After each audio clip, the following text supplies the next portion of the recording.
മിശിഹായിൽ അനുഗ്രഹീതരായവരെ, ദിവ്യകാരുണ്യ ഈ ദിവസം നിങ്ങളെല്ലാവരെയും സഹായിക്കുകയും സംരക്ഷിക്കുകയും അനുഗ്രഹിക്കുകയും ചെയ്യട്ടെ എന്ന് പ്രത്യേകമായിട്ട് പ്രാർത്ഥിക്കുകയാണ്. വിശുദ്ധ യോഹന്നാന്റെ സുവിശേഷത്തിൻ്റെ 7-ാമത്തെ അധ്യായത്തിൻ്റെ 32 മുതലുള്ള തിരുവചനങ്ങളിൽ നമ്മൾ കാണുകയാണ്, യേശുവിനെക്കുറിച്ച് ജനക്കൂട്ടം പിറുപിറുക്കുന്നത് ഫരിസേയർ കാണുകയാണ്. അപ്പോൾ പുരോഹിത പ്രമുഖന്മാരും ഫരിസേയരും അവനെ ബന്ധിക്കാനായിട്ട് പിടിച്ചു കെട്ടാനായിട്ട് ആളുകളെ അയക്കുക. എന്നാൽ യേശു പറയാണ്, അല്പസമയം കൂടെ ഞാൻ നിങ്ങളുടെ കൂടെ ഉണ്ടായിരിക്കും, എന്നാൽ അല്പസമയം കഴിഞ്ഞാൽ നിങ്ങൾ എന്നെ കാണുകയില്ല. പ്രിയപ്പെട്ടവരെ, സമയം തീരുമാനിക്കുന്നത് ദൈവമാണ്, അല്ലാതെ ശത്രുക്കളോ പ്രതിസന്ധികളോ അല്ല. നമ്മുടെയൊക്കെ ജീവിതത്തിൻ്റെ കാര്യങ്ങൾ തീരുമാനിക്കുന്നത് ദൈവമാണ് എന്ന് നമ്മൾ തിരിച്ചറിയണം.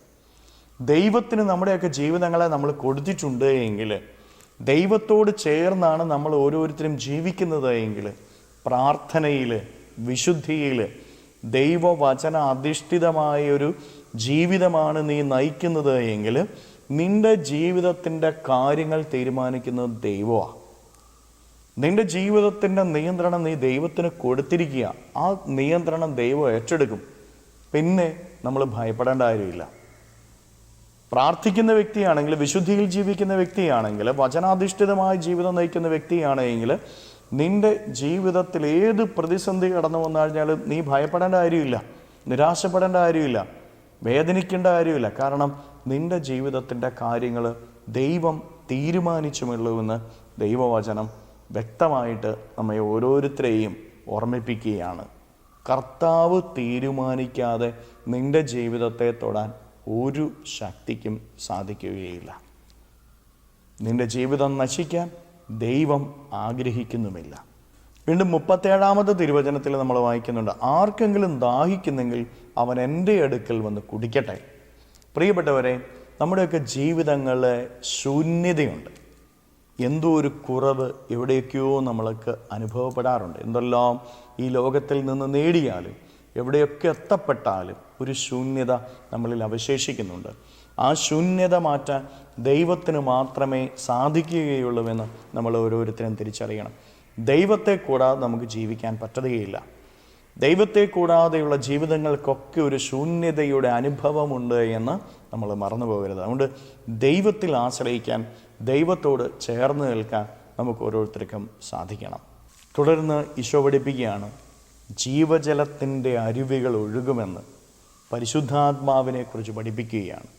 അതുവരെ പരിശുദ്ധാത്മാവ് നൽകപ്പെട്ടിട്ടില്ല. ഈശോയുടെ ഈ ലോകത്തിലെ ജീവിതത്തിന് ശേഷം നമ്മുടെ ശക്തി പരിശുദ്ധാത്മാവാണ്. ആത്മാവാണ് നമ്മെ ഓരോരുത്തരെയും നയിക്കേണ്ടത്. ആത്മാവ് നയിക്കുന്ന ജീവിതങ്ങൾക്ക് പരാജയങ്ങളില്ല.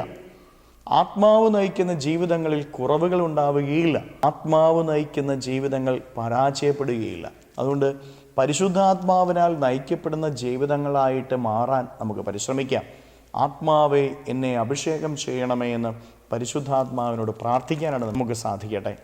കരങ്ങളെ യാചനയോടെ പിടിച്ച് ഈ ദിവസം മുഴുവനെയും കർത്താവിന് കൊടുത്ത് നമുക്ക് സ്തുതിക്കാം. ഹല്ലേലൂയ, ഈശോയെ നന്ദി. Hallelujah, hallelujah, hallelujah, hallelujah, hallelujah.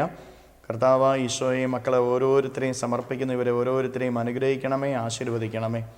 കർത്താവെ, ഇവരിലേക്ക് കൃപ നിറയട്ടെ, അഭിഷേകം നിറയട്ടെ. ഈ ദിവസത്തിൽ ഇവരുടെ എല്ലാ കാര്യങ്ങളിലും അങ്ങയുടെ ശക്തി നിറഞ്ഞു നിൽക്കട്ടെ, അങ്ങയുടെ കൃപ ലഭിക്കട്ടെ. അസാധ്യമായതൊക്കെ ഇവർക്ക് സാധ്യമാക്കി കൊടുക്കണമേ. ഇവരുടെ ജീവിതത്തെ അങ്ങ് ഏറ്റെടുക്കണമേ, അനുഗ്രഹിക്കണമേ. ഇവരുടെ ജീവിതത്തിൽ നിന്ന്, ജീവിത വഴികളിൽ നിന്ന്, അധ്വാന മേഖലകളിൽ നിന്ന് സർവ്വ തിന്മകളും ബന്ധനങ്ങളും കെട്ടുകളും പിശാചിൻ്റെ ഉപദ്രവങ്ങളും നാരകീയ ശക്തികളുടെ പ്രവർത്തനങ്ങളും പൈശാചിക അരൂപികളുടെ പ്രവർത്തനങ്ങളും നിർവീര്യമായി തീരട്ടെ എന്ന് കൽപ്പിക്കുന്നു. എല്ലാ കെട്ടുകളും ഇവരുടെ ജീവിതത്തിൽ നിന്ന് അഴിയട്ടെ എന്ന് കൽപ്പിക്കുന്നു. എല്ലാ തിന്മകളും തകരട്ടെ എന്ന് കൽപ്പിക്കുന്നു. Hallelujah, hallelujah, hallelujah. നിത്യം പിതാവും പുത്രനും പരിശുദ്ധാത്മാവുമായി സർവേശ്വര എന്നേക്കും ആമേൻ.